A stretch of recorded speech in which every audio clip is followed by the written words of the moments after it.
know you don't have these notes. This is something I did last year. Okay, I think I'm recording. Yeah. So you'll see these. I'll put these up on the website for you guys. Okay. So let's talk about how to set them up. All right. So basically, what I do is, if when possible, I use tables. What I mean by tables is I usually put like the objective down here. That's whatever I want to find the minimum or maximum of. That's going to be the last row of your matrix all the time. Okay. The constraints go up here, but the way that I do the constraints, I list them this way. What I'm selling is the columns, and what I'm using to make what I'm selling, my resources, they're the rows.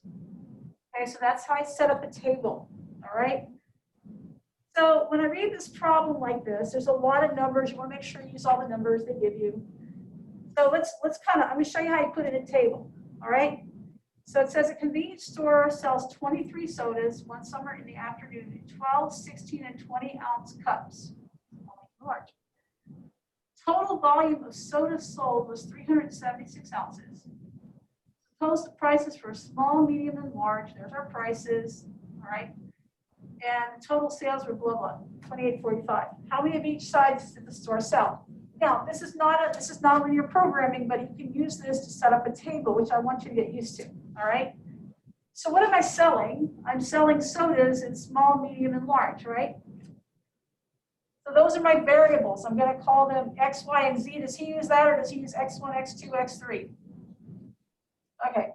So we'll call this X1, X2, and X3, right? Okay. And so what am I using to make my sodas? All right, well, the number I'm doing, 23 sodas is the number, right? So I'm doing the number of sodas, the volume of the sizes. I've got 3 sizes, 12, 16, and 20 for small, medium, and large. See how I'm filling in my table as I go? And I've got the price is $1, $1.25, and $1.40 for large, right? And then I put a total column on the end here, all right? The total number of cups is 23, right? What else? The volume, that's the size of the sodas, that was 376. Yeah, I'm doing that. And the total price, the total sales were 28.45, so they go in the total row, all right?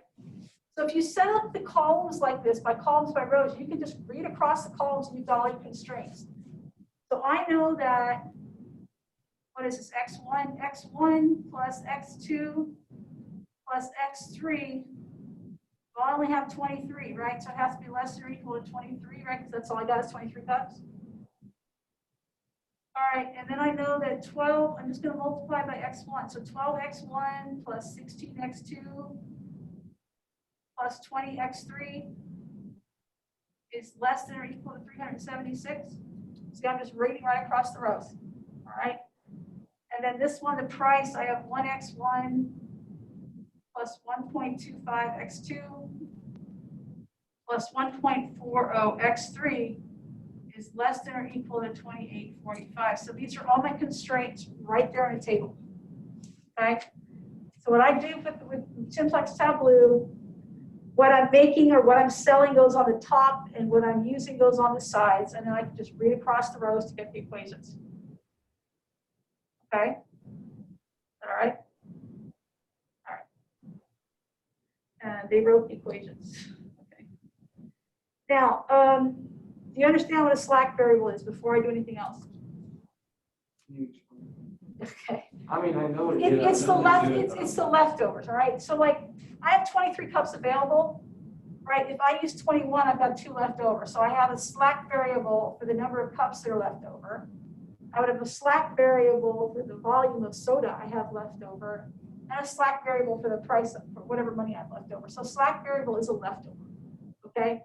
So for every constraint, you're going to add a slack variable, which we'll get to in a minute, okay? I just want you to see how to set up the tables first. Okay.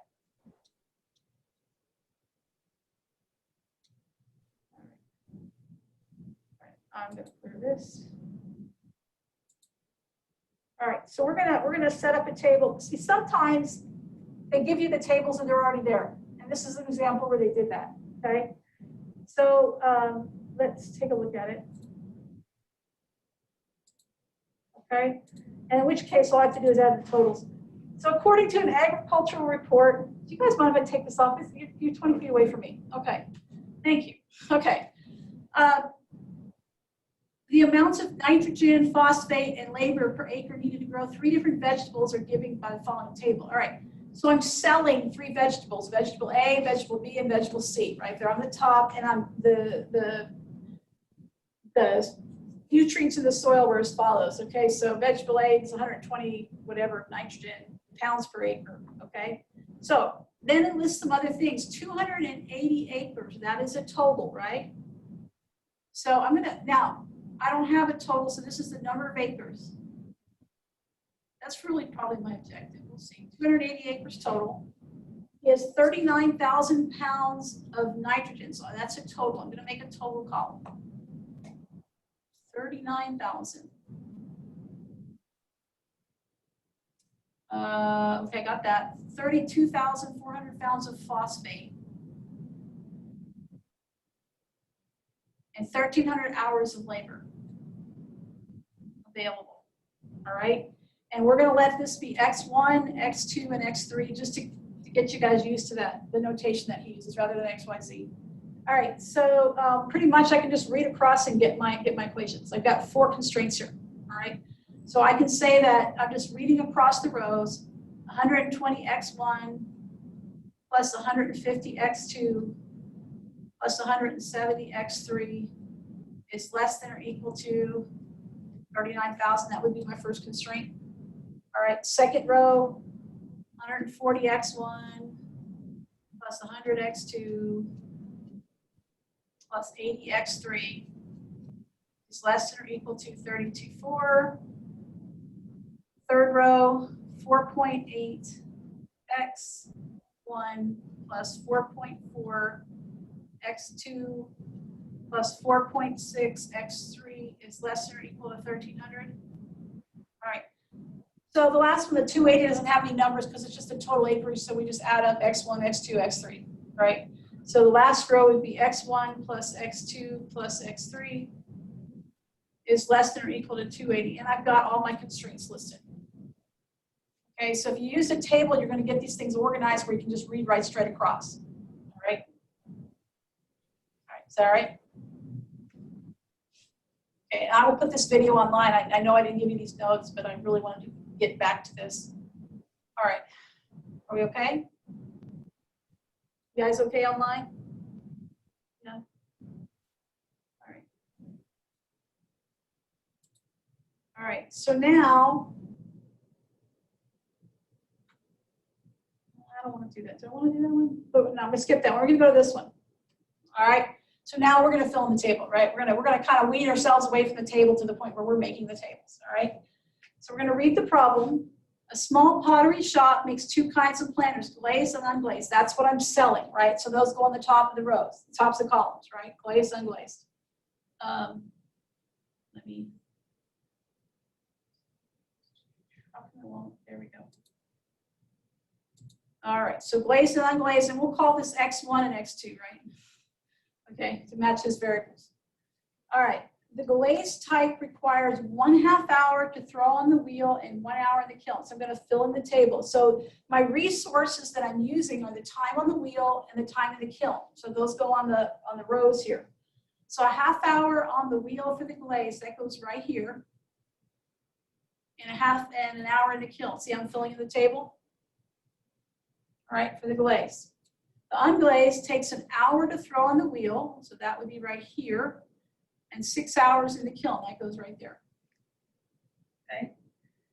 I got that taken care of. The wheel is available for at most 8 hours a day, so that would be the time on the wheel, right? So that's a total, that goes here. Okay. And the kiln for at most 20 hours a day, so that's the time available for the kiln. See, I'm putting them in as totals, all right? Now I can write the constraints, right? So the constraints are, so I have the number made. Do we have any limitation on that? No. Okay, so we're just going to set up the 2. We have 2 constraints. So I would have 1/2 X1 plus X2 is less than or equal to 8. And the other one would be 1x1 plus 6x2 is less than or equal to 20, right? Okay. For simplex tableau, you set up what are called slack variables. Slack variables is things I don't use. So I'm going to have time on the wheel I don't use and time in the kiln I don't use. So for every constraint, you add a slack variable. So I'm going to have an S1 and an S2 for each of these constraints.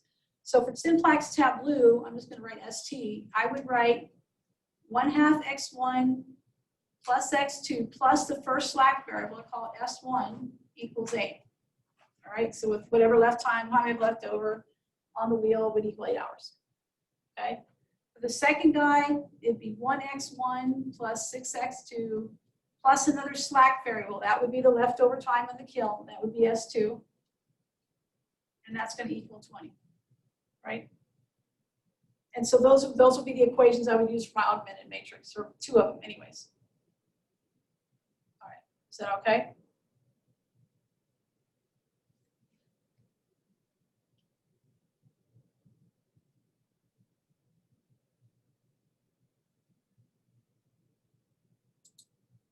All right, we're not going to solve it because I have another idea. We're going to solve one of these problems.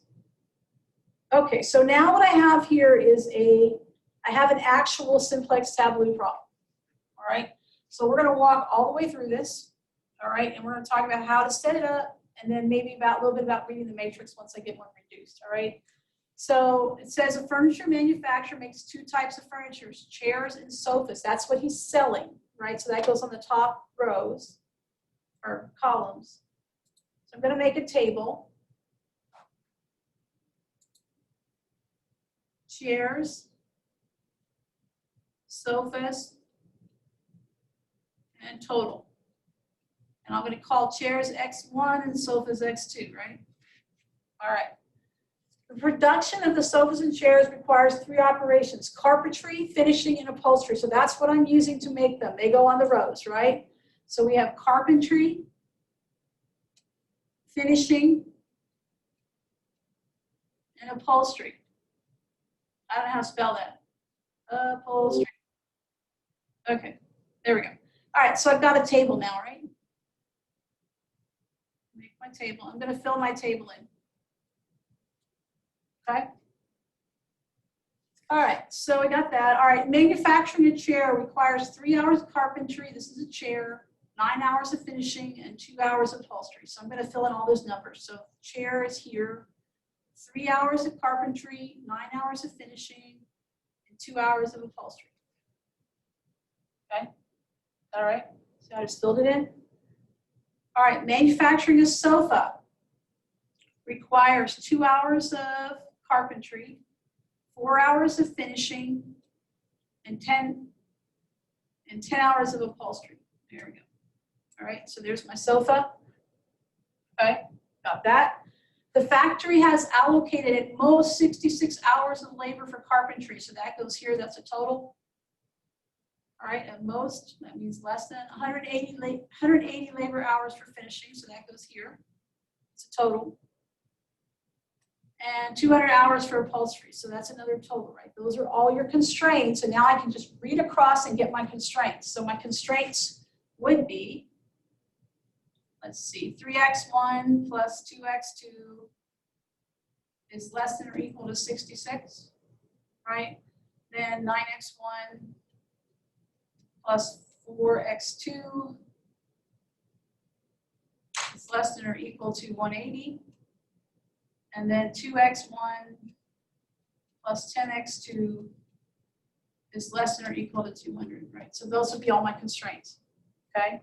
Now, you're going to have 3 slack variables because you could have leftover carpentry, leftover finishing, and leftover upholstery, right?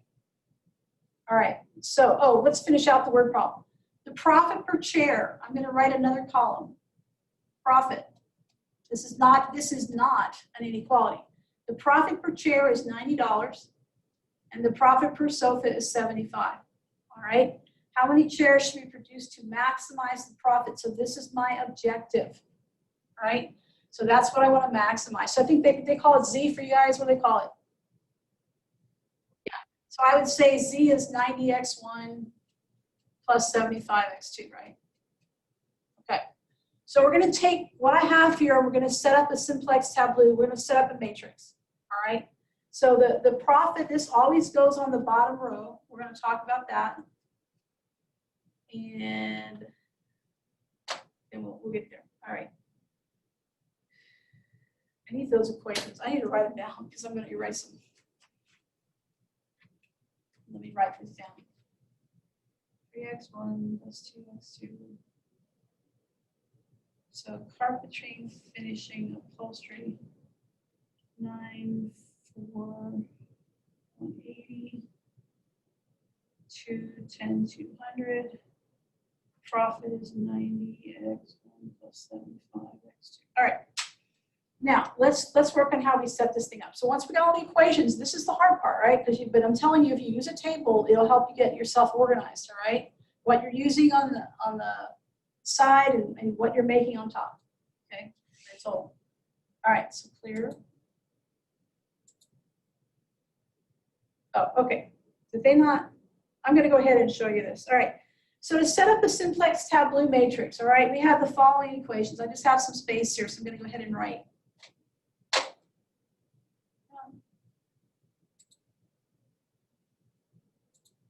So we have the following equations. So we had 3x1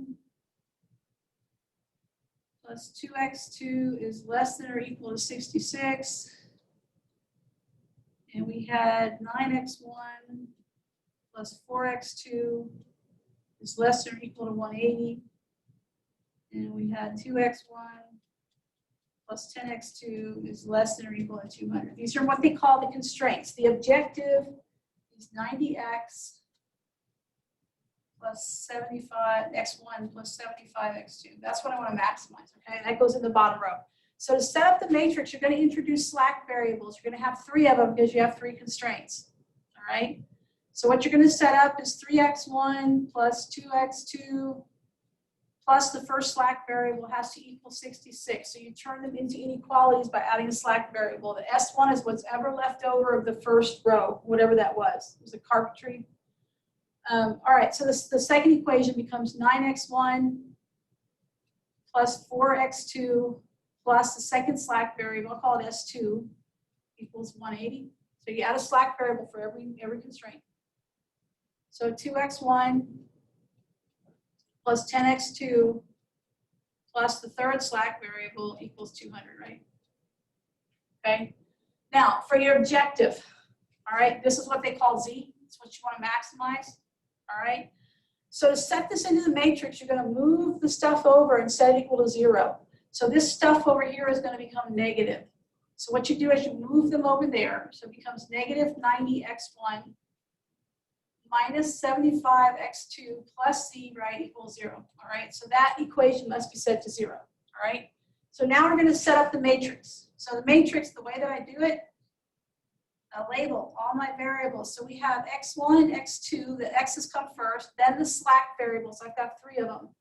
So it's S1, S2, S3, then the Z, right, and then the answer, right, comes over here. I'll write answer, okay? And I fill in the coefficients. So for this first equation, x1 is 3, x2 is 2, the first slack variable is 1, right? The rest of the stuff would be zeros, and the answer is 66. See how I set that up?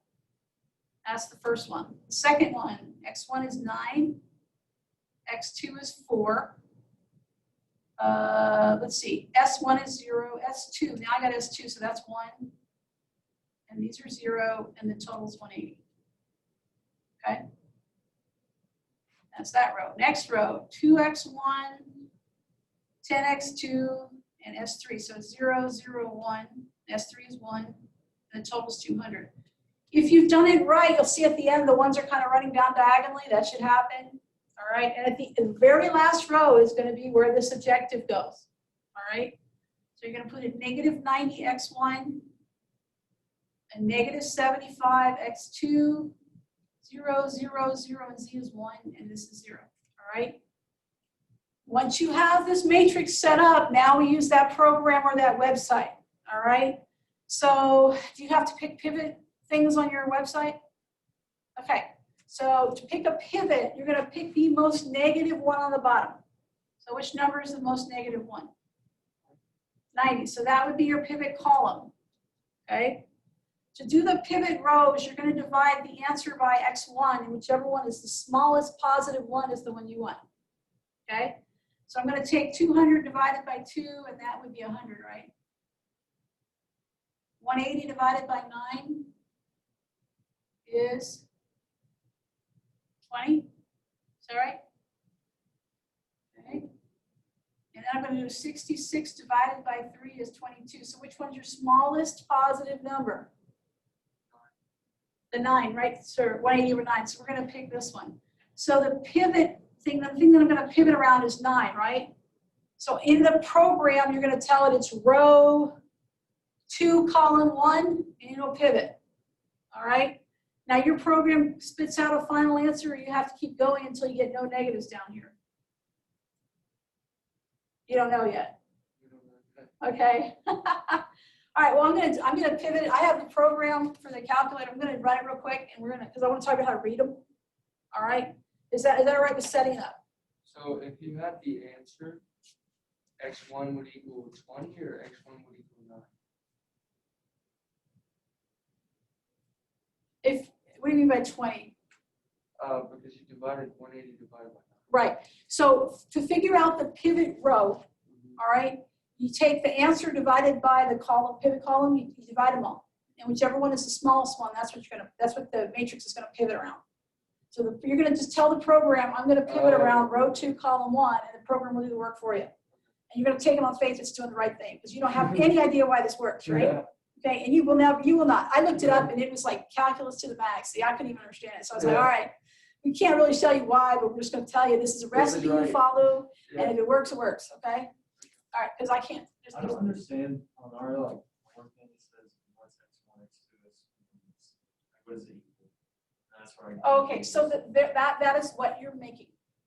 So in this case, I'm making chairs and sofas. So x1 was chairs, x2 was sofas. Okay. Okay. All right. So whatever goes on the top of your column, that's your x1, x2. Okay. All right. So I'm going to pivot this. Since I have the program, I'm going to go ahead and pivot so we can talk about how to read these matrices. What's the size of this matrix? 4 by 7? 7. All right. So I'm going to run this program. I know you guys don't have it. So simplex. Put it in matrix A. I got to put it in matrix A first. So excuse me while I plug the stuff in. I'm trying to pull up the question. Huh? I asked you the question about what x1 and x2. Is this like numbers? Yeah, it's what you're making, right, with the variables. It's like, what would it be here? Like x1 is negative 90. What's X? Oh, they're talking about in the solution. We have to solve it. We have to solve it first. We're not there yet. No. Okay. All we've done is fine. set it up. Now we got to do simplex to get the solution. Okay, so I'm going to run that. Yeah. You guys have a website. I have a program. I'm going to run it through it real quick because I don't know what the answer is yet. See, all we've done is set it up. It took us this long. All right, that's what I'm saying. Yeah, they're fun stuff. Okay. What x1 represents is going to be the amount of whatever x carpentry that gives you the maximum profit. Okay, that's what it is. And like x2 x1 sofas, right? So it's going to be the amount. No, what is x1? Chairs. It's going to be the amount of chairs and the amount of sofas that give you the maximum profit. Okay, so let me solve it. And so it's going to take me a minute, so bear with me.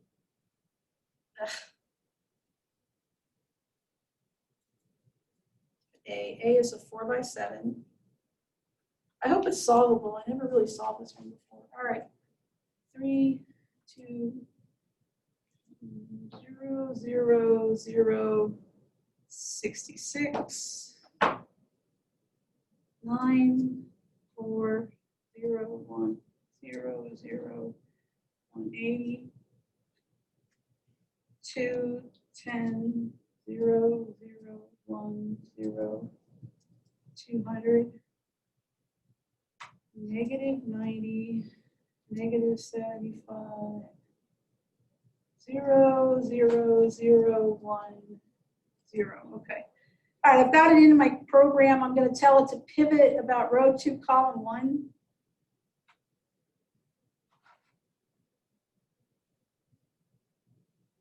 It looks good to me. I'm gonna pivot, I'm gonna do row 2, column 1. Please be no negatives on the bottom. Okay. I have a negative. I'm gonna keep pivoting until I don't get a negative, and I'll show you how to read the answer. Okay, but you run this program, you keep pivoting until the indicators aren't negative on the bottom. I don't know how yours is working, so yeah. So let me go pivot still. So now I'm gonna do. I need a calculator. I'll tell you what. You guys help me out. What's 6 divided? Well, 6 divided by 2/3.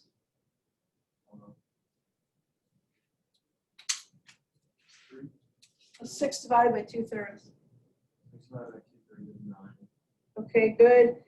And what's 20 divided by 4/9? 45. Okay. And I have a -1, which I throw out. So, and that's all I need. All right. So the first one. So I'm going to pivot. This is going to be row 1, column 2. All right. So enter. Pivot. Row 1, column 2. And I let it chug and chug and chug. I've got another negative. All right. Let's see. I got to keep going. 18. I actually only have one positive. I only have one positive. Oh, I still got to pivot. So that's going to be the only positive one is that one. So that's going to be row 2, column 1, 2, 3, 4. Pivot. Row 2, column 4. All right, now I've got an answer. But I've got a strange answer. No, I don't. Yes, I do. Something's wrong. All right, problem's not working. It's not, the numbers aren't working out. All right, because I shouldn't have what I have. All right, so what I'm going to tell you is how to read one. I'll just do it. Let's pretend we got something. All right, I'm going to make up a matrix. I'm going to clear this off. Come on. All right, let's say I got the following. It was a what, 4 by 7, right? Good.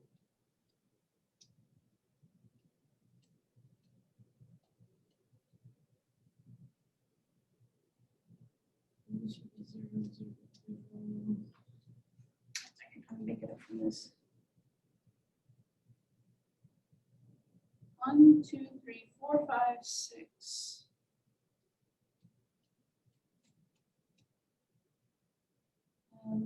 Let's just pretend. I mean, I'm making up something, right? Okay. I have a hard time making something up. I got that, and I got -1, 2, 1. And let's do this. So these should all be zeros above this, and then I'll do 33, 48, and 22. All right, so let's say that I pivoted everything, and this is what I ended up with, okay? And magically it ended up. All right, so I'm not worried about the last row here, only this. This is my maximum profit at C. So the maximum profit I'm going to make is $24.75, okay? So Z equals $24.75. Now, if column has all zeros and a 1, it's called basic, and it has a solution, all right? So like anything that doesn't have all zeros and a 1 is non-basic, and its solution is 0. So I'm going to write the variables. We had x1, x2. We have the slack variables, s1, s2, s3, and z, right? I write them above it, all right?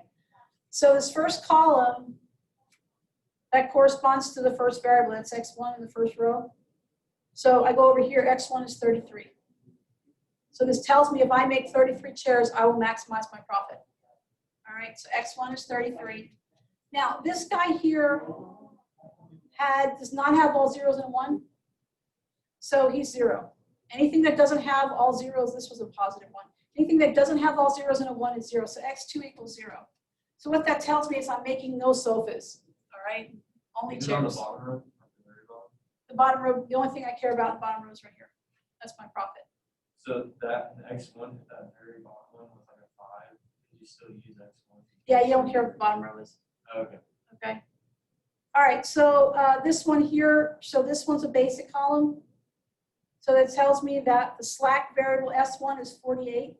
It doesn't make any sense because I made numbers up, but this would tell me that that's how much carpentry I have left over. It's 48 hours. It's the first slack variable. All right. So this one here, S2 would be, I'm sorry, S1, what happened? No, S2 is 22. So I'd have 22 left over of S2, right? S3 is 0 because that's not basic. And that's So how we do anytime matrix. it has more than one, Huh? so anytime it has more than one, it's just. It's 0. You have to call them. All right. If it doesn't have all zeros in a 1, cross it out at 0. And what you should see on this matrix, the rows that are left over, the ones that are left, see how I have a 1 for X1, and then the second row, and then the third row, and then the fourth row. You should have that. Okay? And you just read each variable. So if I read row 1, that's 33. Row 2 is 48. This guy, S2, is 22. Maximum profit, 24%. Okay, is that right? Mhm. Yeah. Those are fun problems. Okay, good. I really wanted to do that because I know that it's really, I mean, it's a complex thing. But if you use a chart to help you set up those equations, cross out the numbers as you go, right? Then you got that. Once you get your constraints, you set up your matrix. Then you do the simplex tableau on your website, and you can read the solutions. Okay? So it's a pretty complex type of problem. And you really have no insight for why it works because it uses a lot of calculus and voila, you know, it just works. So you have to kind of trust on faith that, yeah, it's going to work, even though I don't know what's doing. All right, so let me show you this. I'll set up another problem, a shorter one. How do I get rid of this? I can't remember. Oh, yeah, annotate. All right. All right, so just to kind of show you one without the word problems, how to set up the matrix. All right, just to show you this is how we do it. So they're giving me the following constraints. And if you'd like, you can use the profit for whatever the problem gives you. You end up with the following equations.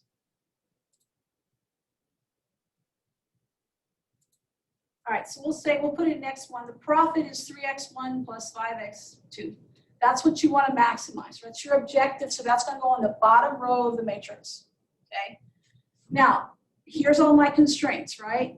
So this first one says that X1 is less than 4. So we're going to say X1 plus some slack variable S1, right, is equal to 4. Is that right? Now, Y is what I called X2, right? So what we have is 2X2 plus another slack variable, because it's a different constraint, S2 equals 12. Is that right? Now we're going to go to this one. So this says 3X1, that's X. Yeah, 3X1 plus, that didn't come out the way I wanted it to.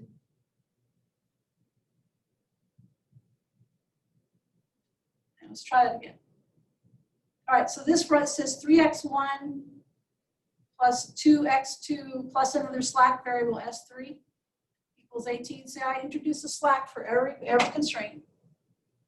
Okay, and these guys, ignore those. If you ever come into a problem, it's assumed that X and Y are greater than 0. X1 and what you're making, can you make a negative number of things?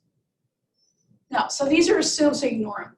Okay, so ignore them, ignore. All right, so now we're going to set up the matrix. So if I solve for, if I move these over and set it equal to 0, I'll call that Z. I'm sorry, you call it Z. So you have negative 3X1 plus 5X2, no, minus, right, 5X2 plus Z equals 1. That's your bottom row. So see how they have this set up? All right, and I set that up last, but just to show you. So the first equation, X1 is a 1. I've got 3 slack variables. See how I label X1, X2? I've got my slack variables, and this is what you call Z. Okay? So for the first equation, X1 is 1, S1 is 1, and the rest of them are all zeros, right? Except the answer is 4. Is that right? Second row, so I took care of that one. 2X2. So see how X2 is a 2 plus the second slack variable, which is right here, which is 1 equals 12. Okay. Third column, 3x1 plus 2x2 plus that third slack variable here, right? See all these are 0 equals 18, right? Last column goes the objective, so it's negative 3x1 minus 5x2 plus z is 0. Okay, so you guys tell me, where would I pivot? Negative 5 is the column, that's the most negative, right? And what row? I have to do something with the total. Huh?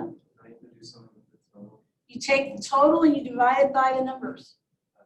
So if I do 18 divided by 2, that would be 9, right?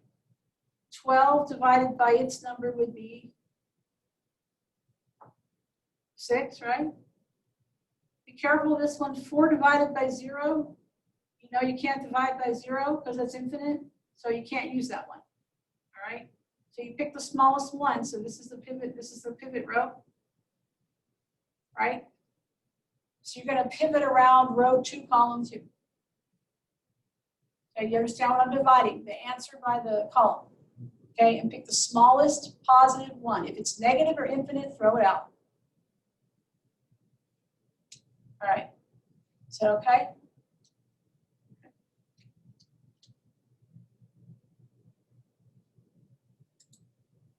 And I think I have, yeah, so here's kind of the flow chart of what you do. I'll post this online. I borrowed it from A&M, it's not mine, okay?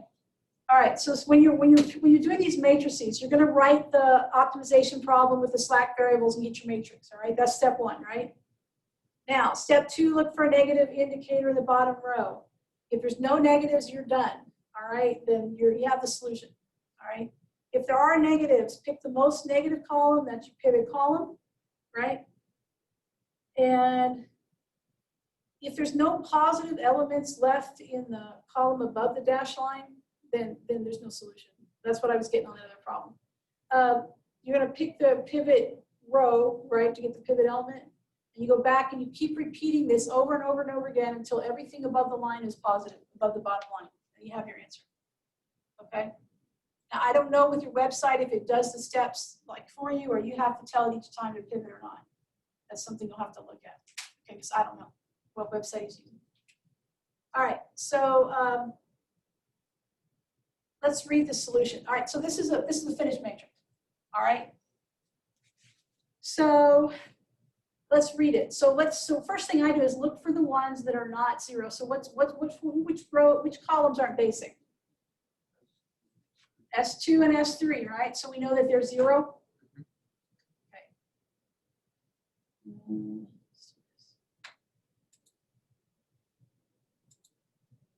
Okay, so what I do is just kind of cross them out. Okay, so S2 and S3 equals 0. That means there's no leftovers. All right, so the maximum profit right here is $330. All right, so the maximum profit is $330. Let's see, I just keep reading. So this would be, now, this, how do I know this? Well, it's labeled. This is X1, right? Is 6. So I'm reading my solutions. All right, X2 would be 3. And S1, that's my first slack variable, equals 4. That's how many I have left over. Okay, there's the solutions, all right? The maximum profit we already had was $330. Okay, that's it. That's all you gotta do. Okay, so I wanna make sure, I'm done for today. I wanna make sure that you have at least a chance to look at that. You know, if you don't, like he has given you guys a website, I guess, to do your simplex tableau. So get on that website, figure out how it works. I haven't seen it, so I don't know how it works. But anyway, so set up, I strongly suggest you use tables to set up these problems. Okay, good luck on your test tomorrow. Make sure you take it, right? Make me happy, okay? All right. Thank you for going over that. Yeah, it really helped that. All right, good. All right, no problem. I will see you guys next week. Hey, Miss Miller. Yeah. I have a quick question. Why did you get rid of those 2 columns again? Like Okay, what were because, you looking at? okay, so when all of these numbers down here are positive, Mhm. okay, you're done. And what I'm doing is if it doesn't have all zeros and a 1, see how these just have all zeros and a 1? Yeah.